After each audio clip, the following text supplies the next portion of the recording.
নেই।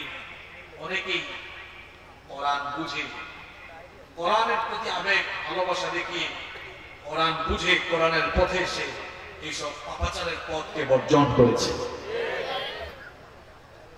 সুতরাং এই মাহফিলগুলো যুব সমাজ এবং তরুণ সমাজের নৈতিক উৎকর্ষ সাধনে অনেক বেশি ভূমিকা রাখছে, আরো রাখবে ইনশাআল্লাহ। সম্মানিত ভাইরা, যুব সমাজ এবং তরুণ সমাজ এরা হচ্ছে একটি জাতির মেরুদণ্ড।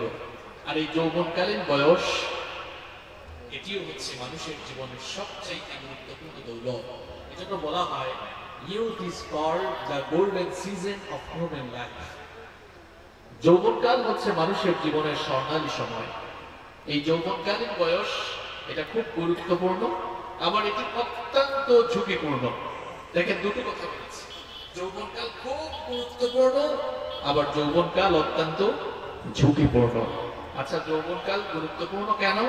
তার কারণ হচ্ছে এই যৌবনকালীন বয়সকে কেউ যদি যথাযথভাবে কাজে লাগাতে পারে, তাহলে তার এই যৌবনের শক্তি সামর্থ্যকে সে যদি ভালো পথে ব্যয় করে, তাহলে উন্নত ক্যারিয়ার, নৈতিক চারিত্রিক সমৃদ্ধি লাভ করতে সে সক্ষম। আবার এই যৌবনকালই হচ্ছে অত্যন্ত ঝুঁকিপূর্ণ। কেন ঝুঁকিপূর্ণ? এই যৌবনকালে কোনো যুবক যদি দিকভ্রান্ত পথভ্রষ্ট হয়ে যায়, তাহলে সে ধ্বংসের অতল গহ্বরে নিপতিত হয়ে যেতে পারে। এজন্য যৌবনকাল মানুষের জীবনের সবচাইতে গুরুত্বপূর্ণ সময়। আরবের একজন প্রখ্যাত কবি এই যৌবনকালকে আগন্তুক মেহমানের সাথে তুলনা করেছেন। তিনি বলেছেন, যৌবন হলো একজন আগত মেহমানের মতো, এটা এসে খুব কম সময়ের মধ্যে আবার চলে যায়।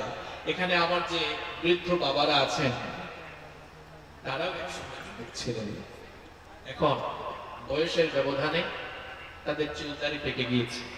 এই যৌবন কিন্তু তাদের পথে ছিল। আবার আমার যুবক ভাইয়েরা যারা আছেন এখানে, তরুণ ভাইয়েরা, আমার এই বৃদ্ধ বাবাদের দিকে তাকান। হায়াত থাকলে ওনাদের মতো আমার আপনারও চুলদারি পেকে যাবে, এতে কোনো সন্দেহ নাই। এজন্য যৌবনকে কচু পাতার পানির মতো বলা হয়। কিসের মতো? কথা কথা কেন? কচু পাতার পানি। আপনাদের এলাকায় কচু পাতাকে কি বলে? কচু পাতা আছে এলাকায়? এই তো গতকাল থেকে বৃষ্টি হলো, দেখবে কচু পাতার মধ্যে পানি পড়লে পাতাটা টলবল টলবল করে, তাই না? হঠাৎ করে পড়ে যায়। আমার যুবক ভাইয়েরা, তরুণ ভাইয়েরা, এখন যারা যৌবনের খেলায় এরকম কচু পাতার মতো টলবল টলবল করছে, কচু পাতার পানির মতো এই যৌবন হঠাৎ করে একদিন চলে যায়। আর এই যৌবন যখন চলে যায়, হাজার হাজার কোটি টাকা ক্ষমতা, প্রভাব, প্রতিপত্তি, কোনো কিছু দিয়ে আর এই যৌবনকে ফিরিয়ে আনা যায় না। এই জন্য যৌবনকাল হচ্ছে একজন মানুষের জীবনের সবচেয়ে দামি দৌলত। যৌবনকাল হচ্ছে একজন মানুষের জন্য জীবনের সবচেয়ে গুরুত্বপূর্ণ সময়। এই জন্য ইসলাম এই যৌবনকালীন সময়টাকে সবচাইতে গুরুত্ব দিয়ে বিবেচনা করেছে। রাসূল করিম সাল্লাল্লাহু আলাইহি ওয়াসাল্লাম বলেছেন, যৌবনকালের ব্যাপারে বেখবর হয়ে যেও না, যৌবনকাল সম্পর্কে গাফেল হয়ে যেও না। এই পৃথিবীতে আমরা এসেছি, এই পৃথিবীতে থাকবো নাকি আমরা সবাই চলে যাব।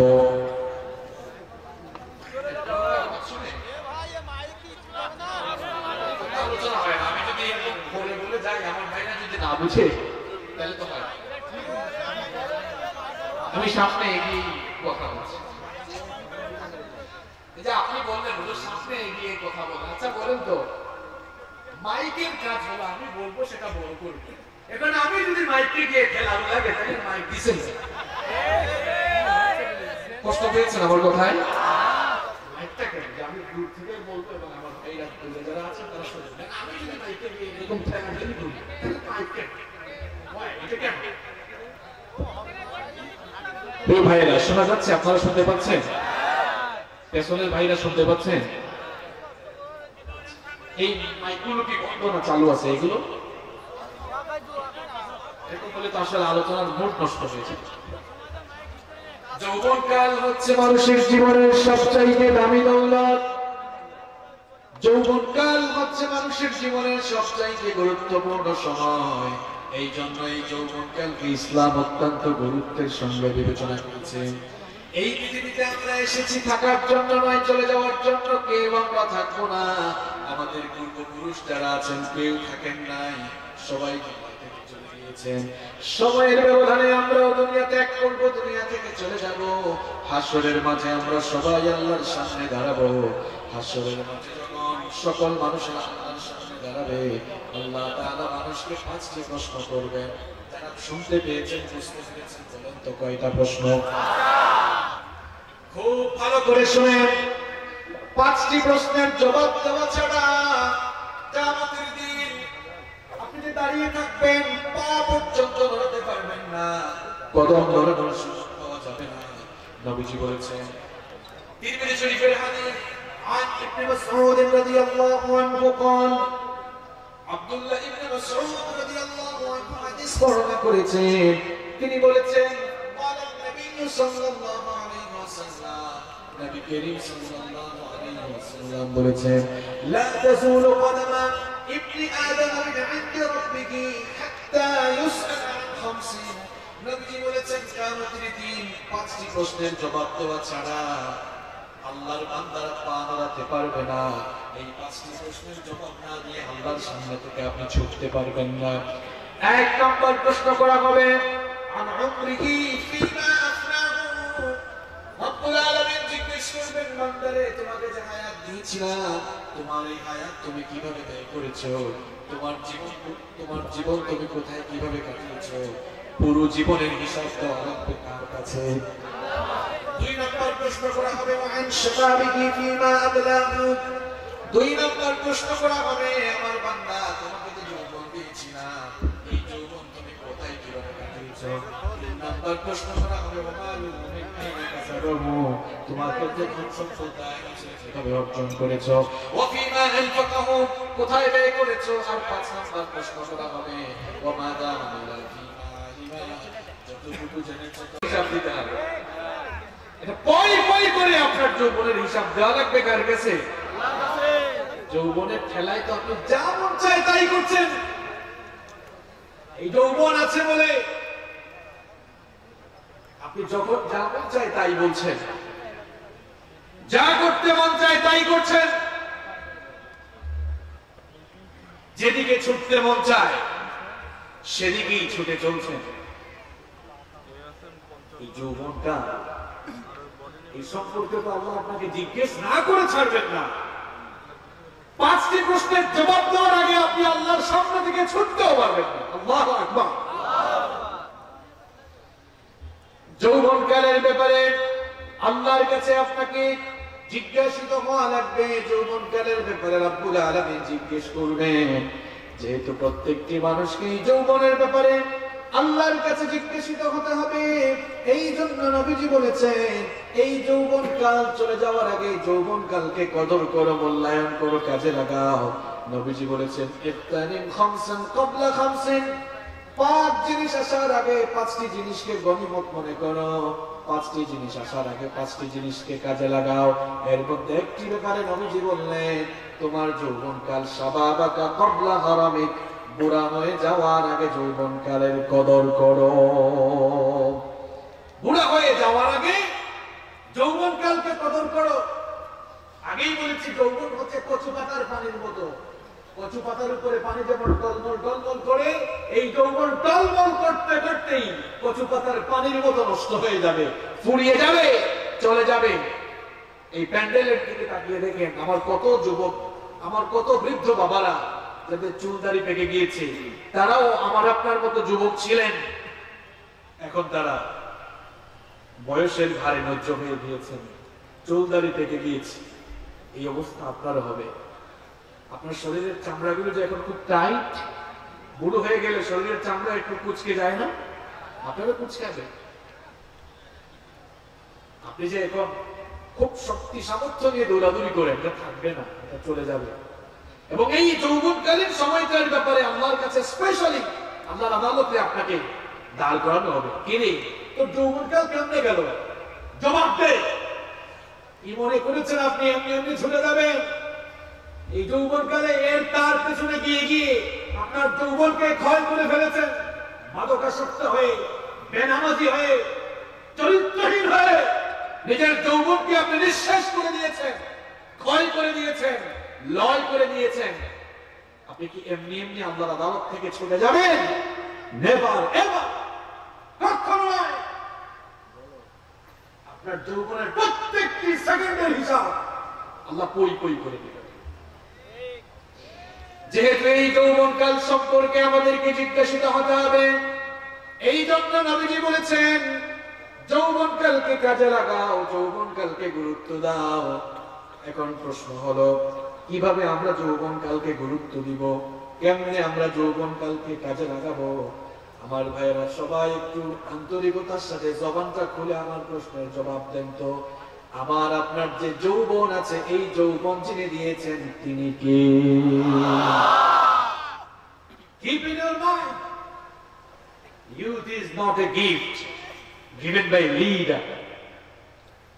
আপনি যে নেতার পেছনে ছুটতে ছুটতে, যে নেতার সামনে পেছনে কুকুরের মতো ছুটতে ছুটতে যৌবন নষ্ট করছেন, এই যৌবন আপনার তথাকথিত নেতার গিফট নয়, এই যৌবন হচ্ছে আল্লাহর দান। তো যৌবন যাচ্ছে কোথায়? যৌবনকে কিভাবে কাজে লাগাবেন এবার সেই কথাই বলছি। সবাই আপনারা বলেছেন যৌবন দাতা হচ্ছেন আল্লাহ। যৌবনটাকে কাজে লাগাবেন কেমনে? যৌবন যিনি দিয়েছেন সেই যৌবন দাতার কাছে নিজের যৌবনটাকে বিক্রি করে ফেলতে হবে। নিজের যৌবন দাতাকে দিয়ে দিতে হবে। যৌবন দাতার জন্য যৌবন ডেডিকেট করতে হবে। যৌবন দাতার কাছে যৌবনকে বিক্রি করে দিতে হবে। যিনি যৌবন দিয়েছেন সেই যৌবন দাতা মহান রবের পথে নিজের জীবনটাকে, যৌবনটাকে পরিচালনা করতে হবে। এই যৌবনকালীন বয়সে আযান হয়ে গেলে যৌবন দাতা যিনি, তার হুকুম মতো নামাজে যাওয়ার দরকার আছে না নাই? আমার যুবক আর তরুণ ভাইয়েরা ভালো করে শুনেন, আযান হয়ে যায় কিন্তু আমরা অনেক সময় শয়তানের প্ররোচনায় মসজিদে যাই না। কারণ শয়তান পজিটিভলি ধোঁকা দিয়ে রেখেছে, তোর বয়স তো এখনো কম, চুল দাড়ি পাকে নাই, এখন আর মসজিদে যাওয়ার কি দরকার? এইভাবে শয়তান পজিটিভলি ধোঁকা দিয়ে মসজিদ থেকে দূরে রাখছে। আমার ভাইয়েরা, আপনি যে বুড়ো হবেন, আপনার যে চুল দাড়ি পাকবে, এমন কি কোনো গ্যারান্টি আছে নাকি বলেন? আপনি কি দেখেন না 1.5 বছরের করোনা মহামারীতে কি দেখেন নাই আপনার সমবয়সী কিংবা আপনার চেয়ে কম বয়সী অনেক যুবক কিন্তু দুনিয়া থেকে চলে গিয়েছে। দুনিয়াতে আসার সিরিয়াল আছে, যাবার কোনো সিরিয়াল নাই। আসার সময় খুব সুন্দর সিরিয়াল মেনটেন হয়। প্রথমে দাদা, এরপরে বাবা, তারপরে ছেলে, এরপরে দাদার ঘরে নাতি আসে। দুনিয়াতে আসার জন্য সুন্দর এভাবে সিরিয়াল মেনটেন হয়। কিন্তু দুনিয়া থেকে যাওয়ার বেলায় সিরিয়াল ব্রেক হয়ে যেতে পারে। কারণ মাঝে মাঝে এমন করুণ দৃশ্য সমাজে আমরা দেখি, নাতির লাশ দাদা কবরে নামায়। আছে? যেহেতু দুনিয়া থেকে চলে যায় মানুষ, আর এর জন্য সিরিয়াল লাগে না। আপনি বুড়ো হবেন, অনেককে আমরা বলতে শুনি, ভাই আসেন নামাজ আযান হয়েছে, একটু নামাজে যাই। হুজুর দেখেন না এখনো ইয়াং, এখনো আমি ইয়াং। বুড়া ভাই, এগুলো বুড়ো হওয়ার পরে নামাজ ধরবো। কি বলেন? জুমার নামাজে যে যুবক আসে, আসরের নামাজে কি ওই সমসংখ্যক যুবকদেরকে দেখা যায়? যুবক ভাই, তুমি কেন আসরের নামাজে আসলে না? আজকের ফজরের নামাজটা তুমি কাজা করেছো কেন? আমরা অনেকেই আজকে ফজরের নামাজ কাজা করে ফেলেছি। আপনি কেন কাজা করবেন? কেন আপনি কাজা করবেন? জাহান্নামের ওয়াজ তো বহু শুনছেন, জাহান্নামের ওয়াজ শুনেও আমরা ঠিক হইতে পারলাম না। একটু কমন সেন্স খাটান তো এবার। সকালবেলা অনেকেই স্কুলে যায়, কলেজে যায়, বিশ্ববিদ্যালয়ে যায়, অফিসে যায়, ব্যবসার কাজে যায়। যায় কি যায় না? কেউ 7টায় বের হয়, কেউ 8টায়, কেউ 9টায়, কেউ 10টায়। রাতের বেলা ফোন হাতে নিয়ে অ্যালার্ম সেট করেন না আপনারা অনেকে? কেউ সকাল 7টায়, কেউ 8টায়, কেউ 9টায় অ্যালার্ম সেট করেছে। বিবাহিত ভাইরা অ্যালার্ম দেওয়ার পরেও বউকে ডেকে বলে, কই গো শুনছো, আমার 8টায় কিন্তু ডেকে দিও। ভাবিকে কি আপনি বলেন এরকম? মাঝে মাঝে বলেন, দেখছেন? তার মানে ভাবির সাথে ভালোবাসা আছে না নাই? আছে, দেখি করবো। 8টায়, 7টায়, 9টায় উঠবেন, অ্যালার্ম দেন, ভাবিকেও বলেন।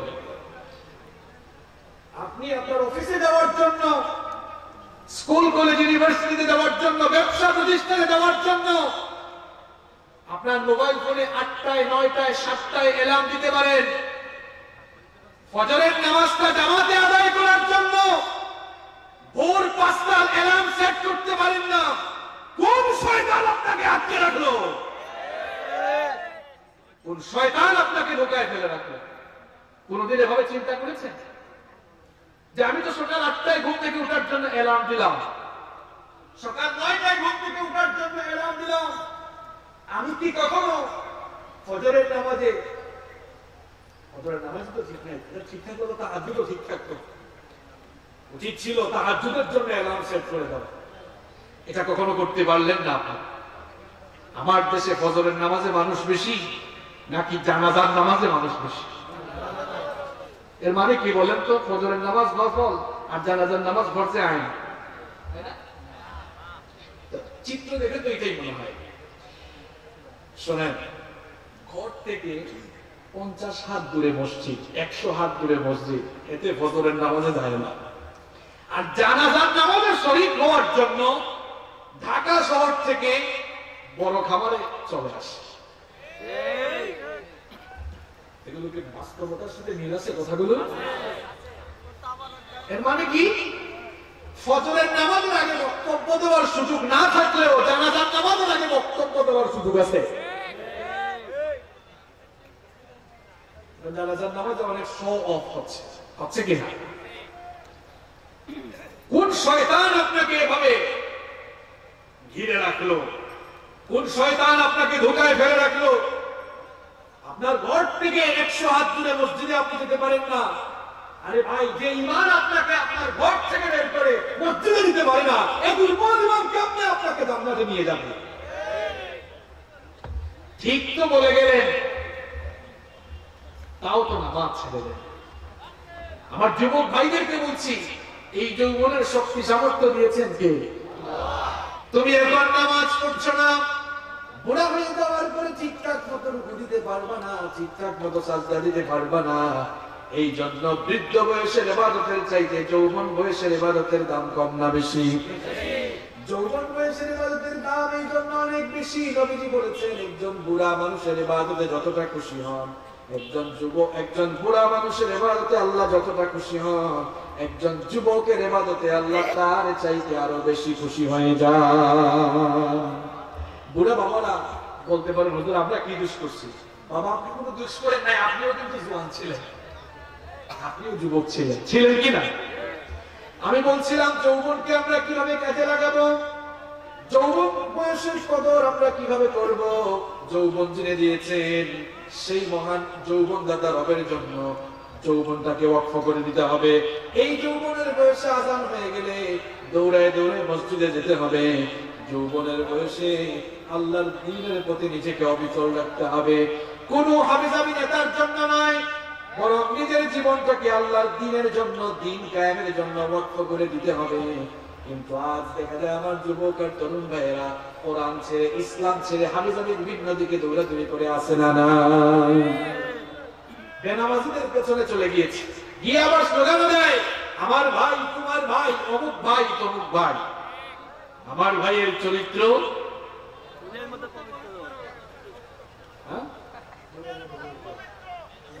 ফুলের মতো পবিত্র, নামাজ পড়ে না 1 ওয়াক্ত, সুযোগ পাইলে গাঞ্জা খায় 5 ওয়াক্ত, শয়তানের ভক্ত, জাহান্নামের তত্ত্ব। একজন বলছে চিটারি। এরকম চিটারদের পেছনে গিয়ে গিয়ে আপনি যৌবনকে ক্ষয় করে দিচ্ছেন, ধ্বংস করে দিচ্ছেন। নেতার মধ্যে ইসলামের আদর্শ নাই, সে আর আপনাকে কেমনে ইসলামের আদর্শে আদর্শিত হওয়ার কথা বলবে? নিজে বেনামাজি, ইসলামের আদর্শ লালন করে না, সুযোগ পেলে ইসলামের বিরুদ্ধে কথা বলে, তার সঙ্গী সাথী হয়ে আপনিও সেদিকেই পা বাড়িয়েছেন। কিয়ামতের দিন দেখা কিন্তু ওইখানেও হবে। ওই যে আমরা একটা কথা অনেক সময় মানুষ বলে না যে যার সঙ্গে থাকবে তার সঙ্গে হাসরও, কথা কিন্তু ভুল না, কথা কিন্তু সত্য। যে বেনামাজি ইসলাম বিরোধী নেতা সামনে পিছনে স্লোগান দিয়ে দিয়ে সাথে থাকেন, জাহান্নামের মধ্যে সাক্ষাৎ হবে। কথাটা মোল্লার না আল্লাহর? আরো জোরে বলেন, কথাটা কার? কিয়ামতের দিন পথভ্রষ্ট নেতা আর পথভ্রষ্ট কর্মী জাহান্নামে তাদের সাক্ষাৎ হবে, সামনাসামনি হবে। সাক্ষাৎ হওয়ার পরে কর্মীরা তাদের নেতাদেরকে আটকে দিবে, হরতাল হরতাল। কই যাব? আটকে দিয়ে কি বলবে? চলেন আমরা সরাসরি আল্লাহর কালাম থেকে জেনে নেই। আটকানোর পরে বলবে فقال الضعفاء للذين استكبروا إنا كنا لكم تبعا فهل أنتم مغنون عنا من عذاب الله من شيء فقال الضعفاء للذين استكبروا দুর্বলরা কর্মীরা নেতাদেরকে বলবে ইন্না কুন্না লাকুম তাবআন, নিশ্চয়ই আমরা তোমাদের অনুগত ছিলাম, অনুসারী ছিলাম। তোমরা যা বলেছো তাই করেছি। যাকে পিটাতে বলেছো তাকেই পিটিয়েছি, যাকে ঘর বাড়ি ছাড়া করতে বলেছো তাকেই ঘর বাড়ি ছাড়া করেছি, যাদের উপরে নির্যাতন করতে বলেছো তাদের উপরে নির্যাতন নিপীড়ন চালিয়েছি। ফাহাল আনতুম মুগনুনা আন্না মিন আযাবিল্লাহি মিন শাইء। ইন্টারোগেটিভ কোশ্চেন, ইন্টারোগেটিভ সেন্টেন্স, প্রশ্নবোধক প্রশ্ন করবে ফাহাল আনতুম মুগনুনা আন্না মিন আযাবিল্লাহি মিন শাইء। দুনিয়ায় তো তোমাদের পক্ষে আকাম কুকাম করে জেলখানায় ঢুকলেও বাঁচাই দিয়েছো। এই মিয়া কানে ধরছো, এটা আমার লোক, তাড়াতাড়ি ছাড়ো। এরকম ফোন ছিল, আদালতে গেলেও ছুটাই আনছো। কিন্তু আজ প্রশ্ন হলো ফাহাল আনতুম মুগনুনা আন্না মিন আযাবিল্লাহি মিন শাইء।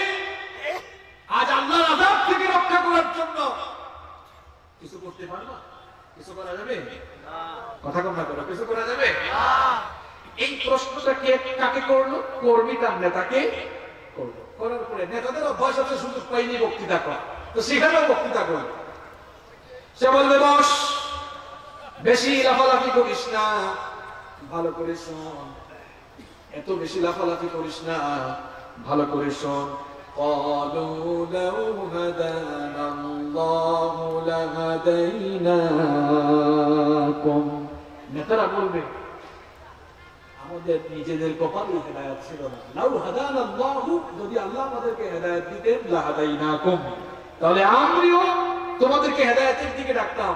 আমার নিজের কপালে তো হেদায়েত ছিল না, তো তোমাদেরকে আর হেদায়েতের দিকে ডাকবো কেমনে? তারা আর বলবে সাওয়াউন আলাইনা আজাজিনা আম সাবারনা মা লানা মিন মাহিস। আজকে ধৈর্য ধরো, আর যতই চিল্লা চিল্লি করে লাফালাফি করো না কেন, ধৈর্য ধরো আর না ধরো, তোমাদের অবস্থা আর আমার অবস্থা সমান সমান। আজকে নেতা কর্মী কি সমান সমান, মজা বুঝতে পেরেছে?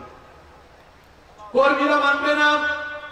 কর্মীরা তখন বলবে আমরা এটা মানি না, কারণ তোমাদের হুকুম মানে হুকুমের গোলাম হয়ে আকাম কুকাম করেছি, সুতরাং আজ শাস্তি কেন সমান হবে? তারা তখন বলবে আমরা এটা মানি না। রব্বুল আলামিন বলবেন কে আবার কি মানে না? যখন এই কর্মীগুলো আল্লাহর কাছে অভিযোগ করবে, তারা তখন বলবে ওগো আল্লাহ, আমরা আমাদের এই নেতাগুলোর কথা শুনে কুকাম করেছি, কুকর্ম করেছি, আজ তারা বলছে আজ নাকি দুই গ্রুপের অবস্থাই সমান সমান। আল্লাহ তাআলা বলবেন তো তোমরা কি চাও?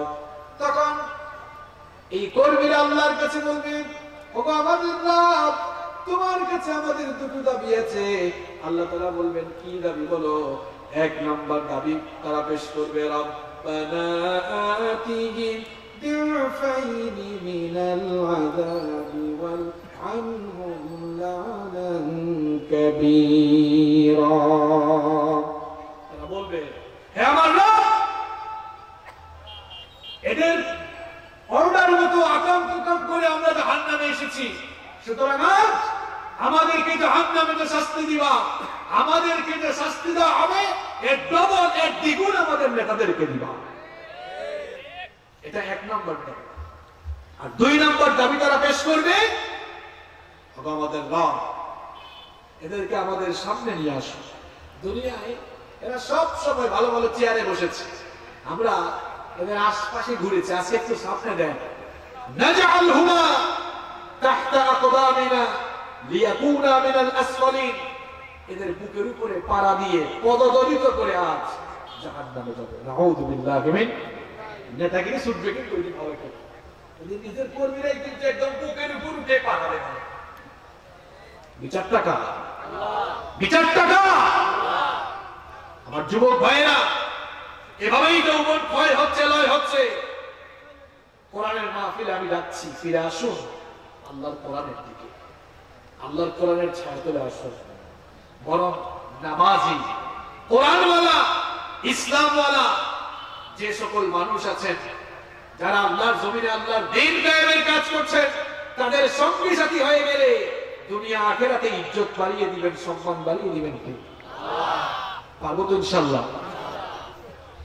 এই যৌবন কালকে আমরা এভাবে কাজে লাগাবো। যৌবন কালকে যদি আমরা এভাবে আল্লাহর দ্বীনের পথে, আল্লাহর আনুগত্যের পথে কাটাই, আল্লাহর দ্বীনের পথে কাজে লাগাই, তাহলে দুনিয়ার এই নকল যৌবনের পরিবর্তে কিয়ামতের দিন আসল যৌবন দিবেন কে? ভালো করে শোনেন, দুনিয়ার যৌবন নকল, আর কিয়ামতের যে যৌবন জান্নাতীদেরকে দেওয়া হবে ওটা আসল। নকল আসল বললাম কেন? দুনিয়ার যৌবন ফুরিয়ে যায়, চলে যায়, আর জান্নাতীদেরকে আল্লাহ যে যৌবন দিবেন এটা ফুরাবে না। সুবহানাল্লাহ পড়ে।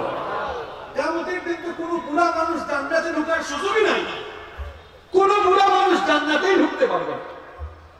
দেখছেন কয়েকজন বুড়া বাবা এমনি তাকাইছে, এটা কি বলে? কথাটা আমার না, বলেছেন মুহাম্মদ সাল্লাল্লাহু, নবীজি বলেছেন কোন বুড়া মানুষ জান্নাতে যাবে না। একজন বুড়ি মহিলা এটা শুনে কেঁদে ফেললো, বলল ইয়া রাসূলুল্লাহ সাল্লাল্লাহু আলাইহি ওয়াসাল্লাম, বুড়া মানুষ যদি জান্নাতে না যায় তাহলে আমার কি হবে? নবীজি তখন বললেন, কেঁদো না, এই জন্য চিন্তিত হয় না, আল্লাহ তাআলা জান্নাতকে এমন নাজার নিয়ামত দিয়ে পরিপূর্ণ করেছেন, জান্নাতটাকে উপভোগ করার জন্য শরীরে যৌবন থাকার দরকার আছে না নাই?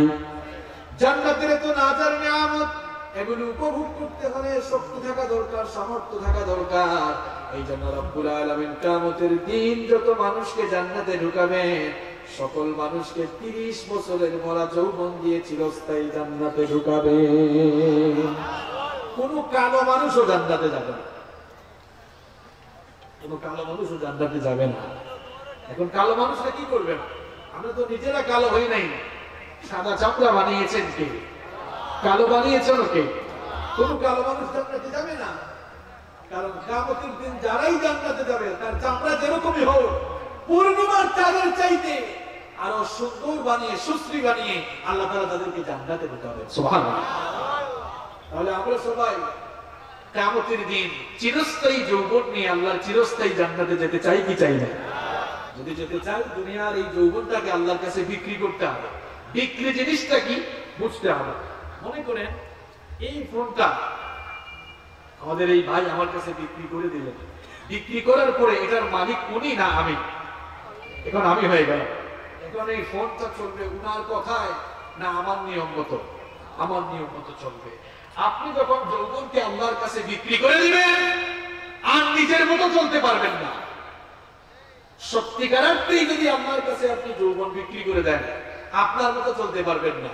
প্রতিটি মুহূর্তে মুহূর্তে যার ইচ্ছে মতো চলতে হবে। তিনি কে? নিজের যৌবন আল্লাহর কাছে বিক্রি করে দিতে হবে। শুধু যৌবন নয়, নিজের গোটা জীবনটাকে বিক্রি করতে হবে। আল্লাহ তাআলা আপনাকে দুনিয়াতে পাঠিয়েছেন এই ব্যবসা করার জন্য। কথাটা কি আমার? সূরা সাফে আল্লাহ বলেছেন, ইয়া আইয়ুহাল্লাযীনা আমানু, হে ঈমানদাররা, হাল আদুল্লুকুম আলা তিজারা, আমি কি তোমাদেরকে এমন একটি ব্যবসার সন্ধান দিব না, এমন একটি ব্যবসার খোঁজ দিব না, তুনজিকুম মিন আযাবিন আলীম, যে ব্যবসা করার মধ্য দিয়ে তোমরা কিয়ামতের দিন আযাব থেকে বেঁচে যাবে। সুবহানাল্লাহ। সেই ব্যবসাটা কি? সেই ব্যবসাটা হচ্ছে তুমিনুনা বিল্লাহি ওয়া রাসূলিহি ওয়া তুজাহিদুনা ফি সাবিলিল্লাহি বিআমওয়ালিকুম ওয়া আনফুসিকুম। সেই ব্যবসাটা হচ্ছে আল্লাহ এবং রাসূলের উপরে ঈমান এনে আল্লাহর রাস্তায় জিহাদ করে, জান মাল দিয়ে জিহাদ করে প্রচেষ্টা চালাবে। এবং সূরা তাওবার 111 নম্বর আয়াতে আল্লাহ বলছেন, ইন্নাল্লাহা আশতারা মিনাল মুমিনিনা আনফুসাহুম ওয়া আমওয়ালাহুম বিআন্না লাহুমুল জান্নাহ। নিশ্চয়ই আল্লাহ তাআলা মুমিনদের জান মাল কিনে নিয়েছেন, আর জান মাল কেনার বিনিময়ে আল্লাহ মুমিনদেরকে জান্নাত দিয়েছেন। সুবহানাল্লাহ। আল্লাহর সঙ্গে আমাদের ব্যবসা চলছে। আল্লাহ বিক্রেতা, আমরা কাস্টমার, আমরা ক্রেতা। পণ্যটা কি? ইনভেস্ট কি? পুঁজিটা কি? ইনভেস্ট হচ্ছে আমাদের জীবন, আমাদের জান, আমাদের মাল। এই জান আর মাল দুটোই যদি আল্লাহর খেয়াল খুশি মতো আমরা বিনিয়োগ করতে পারি, তাহলে বিনিময় হিসাবে আমাদেরকে জান্নাত দিয়ে দিবেন কে? আমার যুবক ভাইয়েরা, এই যৌবনকালীন সময় আমি আর যুবকদের উদ্দেশ্যে বেশি কথা বলছি, কারণ আমি দেখলাম আসার সময় সব যুবক যারা বসে আছে, উঠাউঠি আছে অনেকে। এটা তো আমি শুরুতেই বলেছি, এটা মানে কিছু কিছু এলাকায় গেলে দেখা যায় সুরসুরি কিছু আছে, শয়তান গুতাগুতি করে, কিন্তু যারা বসে আছে বেশিরভাগ যুবক এখানে আছে। আমার যুবক ভাইদেরকে বলছে, যুবক কিভাবে আমরা নষ্ট করে ফেলছি, পাপাচারের দিকে ধাবিত হচ্ছে। আমি তো ইদানিং একটি বিষয় দেখে অবাক হয়ে গেলাম। এখানে স্কুলে পড়ো, কলেজে পড়ো, ইউনিভার্সিটিতে পড়ো, কে কে একটু হাত তোলো তো ভাইরা। এই তো মাশাআল্লাহ, মাশাআল্লাহ, হাত তুলো না বাবা। তোমাদের উদ্দেশ্যে কয়েকটি কথা বলতে চাই। এখানে যারা পড়াশোনা শেষ করে ফেলেছেন, দেখেন তো আমার সাথে আপনাদের এই কথাটা মিলে কিনা। আমরা যখন এসএসসি পাস করেছি, এসএসসি পরীক্ষার আগে, এইচএসসি পরীক্ষার আগে আমাদের বিদায়ী অনুষ্ঠান হতো না? আমরা যে স্কুলে, যে কলেজে বা যে মাদ্রাসায় পড়েছি, বিদায়ী অনুষ্ঠান হতো। সেখানে দেখা যেত বিদায়ী ছাত্ররা বক্তব্য দিতে গিয়ে কান্নায় ভেঙে পড়তো। কারণ যে প্রতিষ্ঠানে এতদিন পড়াশোনা করেছে, যে প্রতিষ্ঠানে তার শিক্ষকদের কাছ থেকে এত জ্ঞান অর্জন করেছে, সিনিয়র জুনিয়রদের মায়া ভালোবাসার বন্ধনে আবদ্ধ ছিল, সেই প্রিয় শিক্ষাঙ্গন প্রতিষ্ঠান ছেড়ে চলে যাবে, হৃদয়ে কষ্ট অনুভব হতো। এবং আমি আমার ছাত্র জীবনে দেখেছি আমার বহু উস্তাদকে আমাদের বিদায় লগ্নে তাদের বক্তব্য তাদেরকে কাটতে দেখেছি। এভাবে আমরা বিদায় নিতাম। আমাদের জুনিয়ররা আমাদেরকে গিফট দিত, আমরাও আমাদের জুনিয়রদেরকে গিফট দিতাম, স্নেহ করে উস্তাদদেরকে হাদিয়া দিতাম, গিফট দিতাম। আমাদেরকে অনেকে শ্রদ্ধাঞ্জলি, বিদায় সম্বর্ধনা, ক্রেস্ট এগুলো দিত। খুব চমৎকার একটি বিদায়ী সেশন হতো। এটা আমি আমার স্টুডেন্ট লাইফের, স্কুল জীবনে, মাদ্রাসা জীবনে, বিশ্ববিদ্যালয় জীবনে এভাবেই আমরা বিদায় নিচ্ছি। এখন দেখবেন আপনারা বিদায়ী অনুষ্ঠান নাই। এখন ছোট ছোট ছেলে মেয়েরা সাদা টি শার্ট পরে, সাদা গেঞ্জি পরে, এই বিদায়ী অনুষ্ঠানের নাম একটু আপডেট করে তারা দিয়েছে র‍্যাগ ডে। এই ডে না রাগ ডে, আল্লাহ ভালো করে, যাই হোক, র‍্যাগ ডে। সেখানে তারা কি করছে ভালো করে শোনেন, অভিভাবকরাও শোনেন, কি আমাদের সমাজ কেমনে নষ্ট হচ্ছে শোনেন। এরপরে গেঞ্জির মধ্যে, টি শার্টের মধ্যে এমন অশ্রাব্য অশ্লীল ভাষায় অশ্লীল শব্দ লিখছে, যা এই মাইকে বলার মতো শব্দ না। এমন এমন শব্দ তারা ওখানে লিখে দিচ্ছে। ছেলে মেয়েকে লিখছে, মেয়ে ছেলেকে লিখছে, এমনকি ছেলে মেয়ের স্পর্শকাতর জায়গায় পর্যন্ত আঁকাআঁকি করছে। নাউযুবিল্লাহি মিন যালিক। কি অসভ্য, কি জাহেলিপূর্ণ সমাজ ব্যবস্থার দিকে আমরা চলে যাচ্ছি। তোমরা যারা স্কুল, কলেজ, বিশ্ববিদ্যালয়ে পড়ো, বিশেষ করে এই কুকর্মের আমদানি হয়েছে বিশ্ববিদ্যালয় থেকে। এগুলো বহু বছর ধরে বিশ্ববিদ্যালয়ে চলছে। বিশ্ববিদ্যালয়ে এই কুকর্ম দেখে দেখে এখন কলেজ আর স্কুলের ছাত্রছাত্রীরাও এই কুকর্ম শুরু করে দিয়েছে। ঠিক বললো, আপনারা শুনে যাও তোমাদের কি বলছি। তুমি তোমার প্রতিষ্ঠান থেকে বিদায় নিচ্ছ। তোমার প্রতিষ্ঠান থেকে বিদায় নেওয়ার দিন তুমি যে কাজ করছো, এই কাজের মাধ্যমে কিন্তু তোমার চরিত্রের বহিঃপ্রকাশ হচ্ছে। তুমি কোন চিন্তার মানুষ, তোমার ভেতরের চিন্তা চেতনা কেমন, সেটা বহিঃপ্রকাশ করছে। আমার প্রিয় ছাত্র ভাইয়েরা, তুমি যেদিন স্কুল থেকে বের হবে, তুমি যেদিন তোমার কলেজ থেকে বিশ্ববিদ্যালয় থেকে বের হবে, তোমার ভেতরে তো এই স্বপ্ন লালন করা দরকার, আমার অর্জিত এই জ্ঞান দিয়ে আমি আমার নিজের মানোন্নয়ন করব, পাশাপাশি আমার সমাজ এবং রাষ্ট্রের উন্নতি অগ্রগতি পালনে ভূমিকা রাখবো। তুমি সেটা না করে নির্লজ্জতা আর বেহায়াপনায় নিজেকে মুক্ত করে দিয়ে তোমার চরিত্রকে তুমি ধ্বংস করে দিচ্ছ। সবচাইতে অবাক লাগে, স্কুল কলেজ বিশ্ববিদ্যালয়ের শিক্ষকগণ তাদের সামনে এই ঘটনা ঘটছে। আপনাদের সামনে যদি এই ঘটনা ঘটে, এই ঘটনাগুলো ঘটার মধ্য দিয়ে আপনাদের প্রতিষ্ঠানের পড়াশোনা আর শিক্ষাঙ্গনের পরিবেশ কেমন, এটাও কিন্তু এরা জানিয়ে দেয়। সুতরাং এদের নৈতিক মানোন্নয়নে ক্লাসের ফাঁকে ফাঁকে মোটিভেশনাল কিছু কথা বলেন। মা বাবা যারা আছেন সন্তানদের প্রতি মনোযোগী হন। এখন স্কুলের ছেলেমেয়েরা বেশি বেশি টিকটক বানাচ্ছে, এদের হাতে হাতে আপনারা মোবাইল ফোন দিয়ে দিয়েছেন। এই মোবাইল ফোন এর পজিটিভ সাইড যেমন আছে, নেগেটিভ সাইডও আছে না? অন্তত পক্ষে ইন্টারমিডিয়েট পাস করার আগ পর্যন্ত আদরের ছেলে মেয়েদের হাতে ফোন তুলে দিয়েন না। নিজে জামাই বউ নিজেই ম্যানেজ করবে, নিজের জামাই নিজের বউ নিজেই ম্যানেজ করবে। আপনি দেখেন না দিহান আনুষ্কার পরিণতি কি হয়েছে, ভুলে গেছেন নাকি?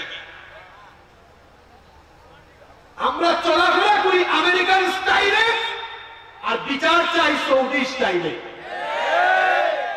কথা বুঝেন না আমার? আপনার সন্তান কি এমনি এমনি নষ্ট হয়েছে?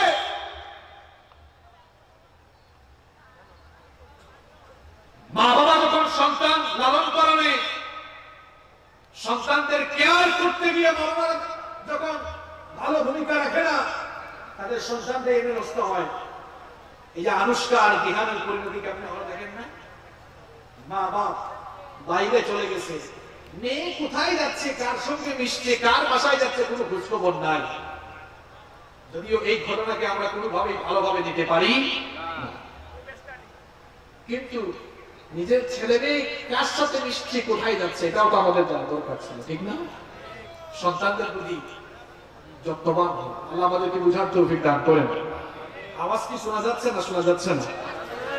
সম্মানিত ভাইয়েরা, যুবক ভাইদের উদ্দেশ্যে কথাগুলো বলছিলাম। যুবকরা, তরুণরা নিজের নৈতিক চরিত্র মানোন্নয়নে আমাদের সবাইকে অত্যন্ত সচেতন হতে হবে। সর্বশেষ আমি যে পয়েন্টটি তুলে ধরতে চাই, এই যুবকরা শুধু নিজেদের নৈতিক চরিত্র উন্নয়নেই তারা মনোনিবেশ করবে না, তার পাশাপাশি ইসলাম প্রচার প্রতিষ্ঠায় যুবকদেরকে এগিয়ে আসতে হবে। কারণ ইসলাম প্রচার প্রতিষ্ঠায় এই যুবকরাই সবচেয়ে বেশি ভূমিকা রেখেছিল। নবীজি যখন দাওয়াত শুরু করেছেন, নবীজি দাওয়াত শুরু করার পর সর্বপ্রথম যারা ইসলাম কবুল করেছে তাদের মধ্যে যুবকদের সংখ্যা কম ছিল না বেশি ছিল? আমার ইসলাম যখন মক্কায় অত্যন্ত দুর্বল কাফের মুশরিকরা নির্যাতন চালাচ্ছে, তখন এই যুবকদের মাধ্যমে ইসলাম শক্তিশালী হয়েছে। আপনারা জানেন ওমর ইবনুল খাত্তাব রাদিয়াল্লাহু আনহু তিনি যখন ইসলাম কবুল করলেন, খুব চমৎকার ঘটনা, একটু কান লাগান। ওমর রাদিয়াল্লাহু আনহু ইসলাম কবুল করার পর নবীজিকে এসে প্রশ্ন করলেন, আলাসনা আলাল হক, আমরা কি হকের উপরে প্রতিষ্ঠিত নই? নবীজি তখন বললেন, বালা, অবশ্যই আমরা হকের উপরে প্রতিষ্ঠিত। ওমর ইবনুল খাত্তাব রাদিয়াল্লাহু আনহু বললেন, যদি সত্যিকার অর্থেই আমরা হকের উপরে প্রতিষ্ঠিত হয়ে থাকি, আপনার সাহাবীরা গোপনে গোপনে নামাজ পড়ছে কেন? এখনো কেন গোপনে গোপনে কাজ চলছে? আমাকে অনুমতি দেন, আমি একটু প্রকাশ্যে এটা মিছিল বের করতে চাই। ওমর ইসলাম কবুল করেছে, অন্যদের মতো ওমর গোপনে গোপনে কিছু করবে না, ওমর যা করবে সব সরাসরি করবে। আল্লাহু আকবার। নবীজি বললেন, যাও, অনুমতি দেওয়া হলো। ওমর রাদিয়াল্লাহু আনহু দুটি কয়েকটি উত্তর ইসলাম কবুল করেছিলেন। তিনি তখন তাদেরকে কাতারবদ্ধ করে মিছিলের সামনে দাঁড়িয়ে দুইজন নেতৃত্ব দিলেন, হামজা রাদিয়াল্লাহু আনহু এবং ইসলামের বীর সেনানী ওমর ইবনুল খাত্তাব রাদিয়াল্লাহু আনহু। এবার কাবার চত্বরের দিকে মিছিল বের হলো, স্লোগান উঠলো, লিল্লাহি তাকবীর, আল্লাহু আকবার। এই স্লোগান যখন উঠলো, আকাশ বাতাস প্রকম্পিত হলো, আকাশ বাতাস প্রকম্পিত হলো। আবু জাহালের কানে আওয়াজ গেল, কি ব্যাপার? কাবার চত্বরের দিকে এমন আওয়াজ, এমন স্লোগান, এটা তো আগে কখনো শোনা যায়নি। বলছে দেখো তো বের হয়ে কি, কাদের এত বড় সাহস এমন স্লোগান নিয়ে বের হয়।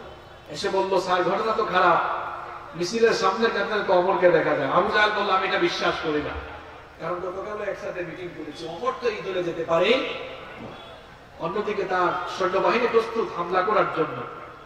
আবু জাহেল বের হয়ে যখন দেখলো সত্যি সত্যি অমরকে দেখা যায়, তখন আবু জাহেল বলল এই আর সামনে আগিও না, দেখো না সামনে কাকে দেখা যায়, অমরকে দেখা যায়। কেউ যদি নিজের স্ত্রীকে বিধবা করতে চাও, কেউ যদি নিজের স্ত্রীকে বিধবা করতে চাও, কেউ যদি নিজের সন্তানদেরকে এতিম বানাতে চাও, তাহলে অমরের সামনে যাও।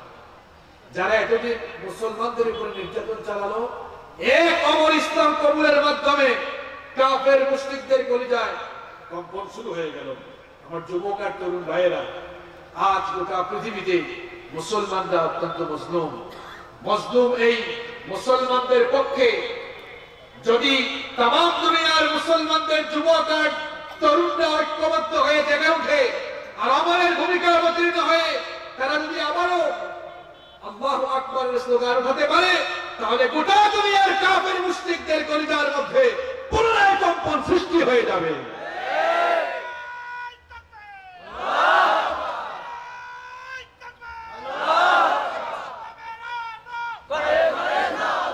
সম্মানিত ভাইয়েরা, শুধু স্লোগান দিয়ে গেলে চলবে না। এখানে একজন লিখেছেন হেদায়েতের উদ্দেশ্যে ওয়াজ। ওয়াজ কি হেদায়েতের উদ্দেশ্যে হচ্ছে না? আপনার কানে কি সমস্যা নাকি? যুবকরা ধ্বংস হয়ে যাচ্ছে। আপনারা চান কি যে ওয়াজের মধ্যে এসে খালি এটা সেটা বলুক আর পাবলিক গরম হয়ে যাক, এই গরম পাবলিকটা চলে যাক? কই থাকেন তখন যখন হুজুরটা আটক হয়ে যায়? তো প্রেম প্রীতি তখন কই থাকে আপনারা? রাগ করলেন নাকি? নিজের 3.5 হাত বডিটা আগে মানুষ বানা। এই মাহফিল শুধু স্লোগান দেওয়ার জায়গা নয়। মাহফিলগুলোকে নিজের উন্নয়ন, এখান থেকে কিছু নলেজ আর্ন করে যাবেন। হেদায়েতের কথা হচ্ছে না তো কি হচ্ছে?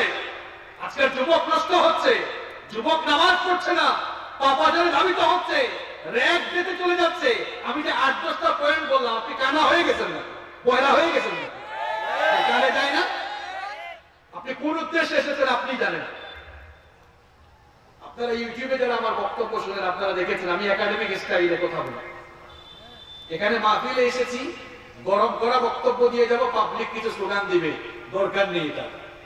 এখান থেকে 10 জন ভাই যদি জীবন পরিবর্তনের সিদ্ধান্ত নিয়ে বাড়িতে যায়, এই মাহফিল সফল। কি জাতের পাবলিক স্লোগান দিয়ে দিয়ে মাহফিল গরম করলো, কমিটি আটক, হুজুরও আটক, কোন খোঁজখবর?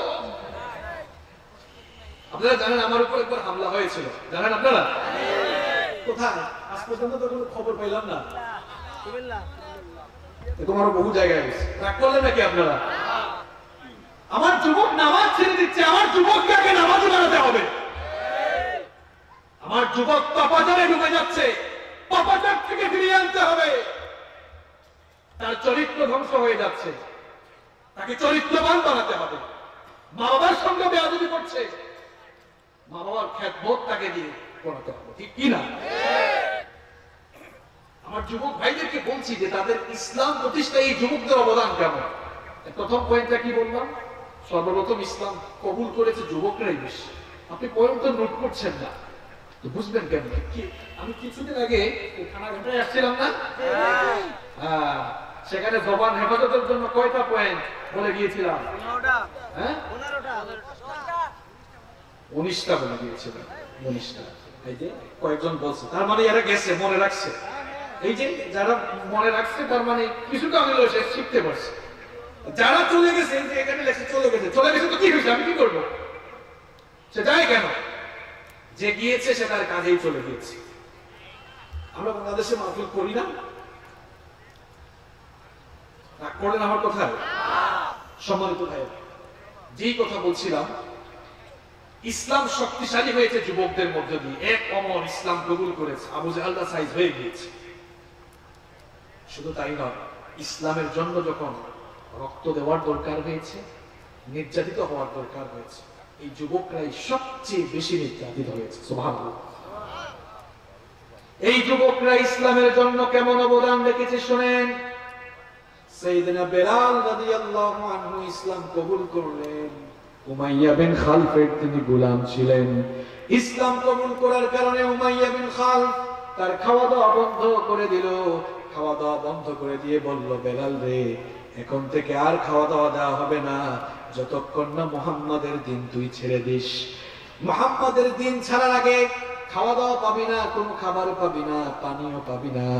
বেলাল রাদিয়াল্লাহু আনহু তখন বললেন, উমাইয়া তুইও ভালো করে শুনে রাখ, আমি জীবন দিয়ে দিব, আমার কাছ থেকে ঈমান কেড়ে নিতে পারবি না। কি জাতের ঈমান? আমরা তো ঈমান ফ্রি পেয়েছি, ঈমানের জন্য বিনিময় দিইনি। আর সাহাবীরা ঈমানের জন্য কেমন বিনিময় দিয়েছেন শুনেন। বেলাল রাদিয়াল্লাহু আনহু, আমার যুবক ভাইয়েরা কথাগুলো ভালো করে শুনে, বেলাল রাদিয়াল্লাহু আনহু খাওয়া দাওয়া বন্ধ করা হলো, তারপরেও তাকে দিয়ে ইসলাম ছড়ানো গেল না। উমাইয়া বিন খালফ এবার উটের রশি দিয়ে, উটের দড়ি দিয়ে বেলালকে বাঁধলো। টাইট করে বাঁধার পর মক্কার উশৃঙ্খল যুবকদেরকে ডেকে বলল, বেলালকে নিয়ে গোটা মক্কার চতুর্দিকে টানা হেঁচড়া করো। এমন নির্দয় ভাবে টানা হেঁচড়া করলো, সাইয়েদনা বেলাল রাদিয়াল্লাহু আনহুর গলার মধ্যে উটের রশির দাগ পড়ে গেল। বেলালের উপরে যতই নির্যাতন চলে ততই তিনি আহাদুন আহাদ বলে চিৎকার করেন। এরপরে উমাইয়া বিন খালফ বলল, এটাকে এমনি এমনি সাইজ করা যাবে না। আপনারা যারা সৌদি আরব বা আরব দেশগুলোতে গিয়েছেন তারা দেখেছেন মরুভূমির বালিগুলো কেমন গরম থাকে, উত্তপ্ত থাকে। মরুভূমির অগ্নিতপ্ত বালির উপরে সাইয়েদনা বেলাল রাদিয়াল্লাহু আনহুকে এবার চিৎ করে শুইয়ে দিয়ে বুকের উপরে পাথর চাপা দিয়ে রাখলো যেন নড়াচড়া করতে না পারে। আমরা তো ঈমান আনার পরে কোনোদিন এমন পরীক্ষার সম্মুখীন হই নাই। ইসলাম প্রতিষ্ঠার জন্য, আল্লাহর জমিনে আল্লাহর দ্বীন কায়েমের জন্য যুবকদের অবদান কতটুকু ছিল শুনে। সাইয়েদনা বেলাল রাদিয়াল্লাহু আনহুকে দড়ি দিয়ে হাত পা বেঁধে মরুভূমির অগ্নিতপ্ত বালির উপরে শুইয়ে দিয়েছে। হাত পা যেন নড়াচড়া করতে না পারেন, বুকের উপরে পাথর চাপা দিয়ে রেখেছে।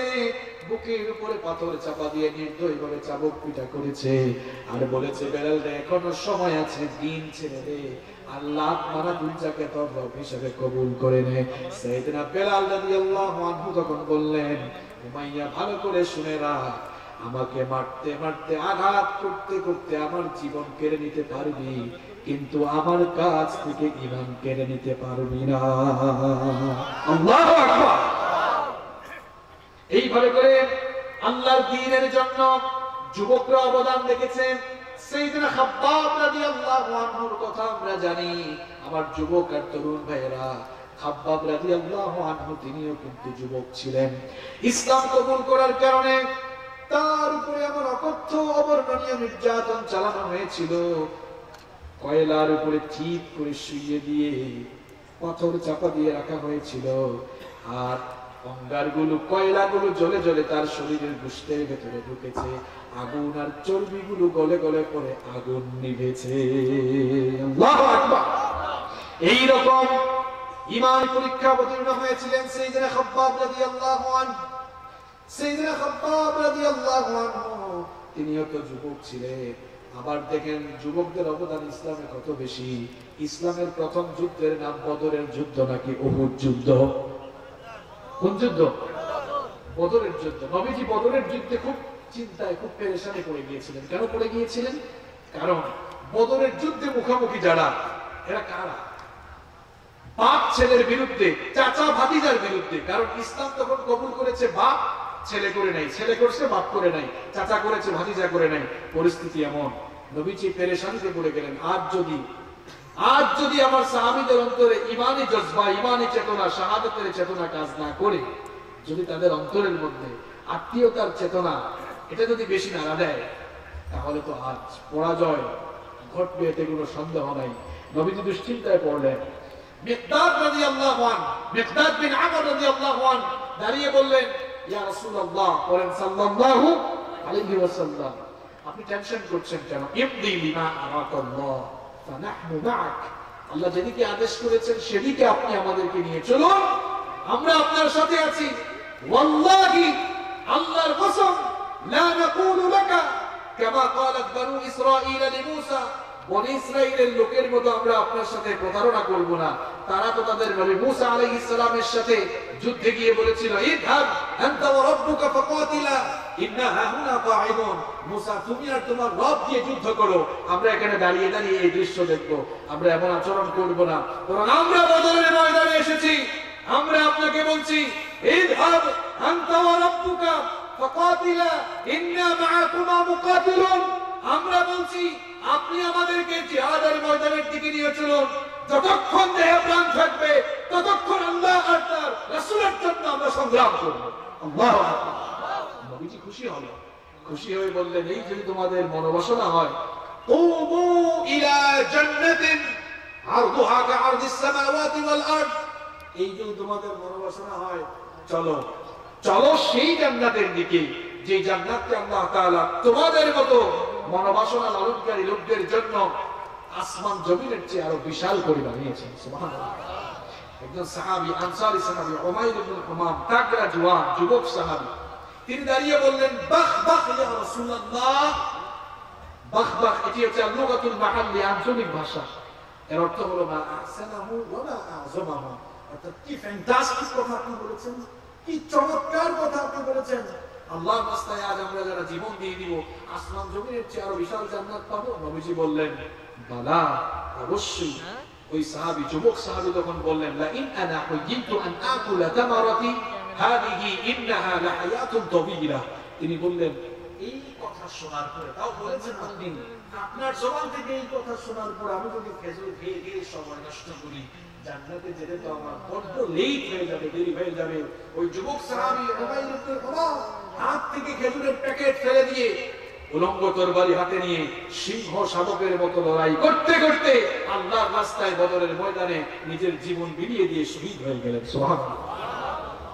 বদরের শহীদদের লাশগুলো যখন একত্রিত করা হয়েছিল, তখন সাহাবীরা বলেছেন, নবী গো, এ হচ্ছে সেই পাগলা সাহাবী আপনার, যে আপনার বক্তব্য শুনে হাতের খেজুর ফেলে দিয়েছিল। নবীজি তখন বললেন, সবাই সাক্ষী থাকো, ইন্নাকা ইন্নাহু মিন আহলিহা, নিশ্চয়ই আল্লাহর প্রতিষ্ঠিত ওই জান্নাতের ওয়ারিস সে হবে। সুবহানাল্লাহ। যে পয়েন্টগুলো বললাম, আমার যুবক ভাইয়েরা, তরুণ ভাইয়েরা, ইসলামের প্রচার প্রতিষ্ঠায়, ইসলামকে শক্তিশালী করার ক্ষেত্রে, আল্লাহর জমিনে আল্লাহর দ্বীন কায়েমের ক্ষেত্রে এভাবে যুবকরা নিজেদের তাজা রক্ত জমিনে ঢেলেছে, প্রয়োজনে নিজের জীবনকে উৎসর্গ করে আল্লাহর রাস্তায় শাহাদাতের নজরানা পেশ করেছে। আমার যুবক আর তরুণ ভাইরা যারা এখানে এসেছেন, আমাদেরকে শিক্ষা নিতে হবে, আমাদেরকে খাব্বাব খুবাইবের ভূমিকায় অবতীর্ণ হয়ে, উমাইর ইবনে হুমামের ভূমিকায় অবতীর্ণ হয়ে নিজের জীবন যৌবনকে আল্লাহর রাস্তায় নিবেদিত প্রাণ করে দিয়ে শাহাদাতের জজবা নিয়ে আমরা যদি আল্লাহর জমিনে আল্লাহর দ্বীন প্রচারের কাজে নেমে যাই, এই জমিনে আল্লাহর দ্বীন কায়েম হবেই হবে ইনশাআল্লাহ। এটা কোনো সন্দেহ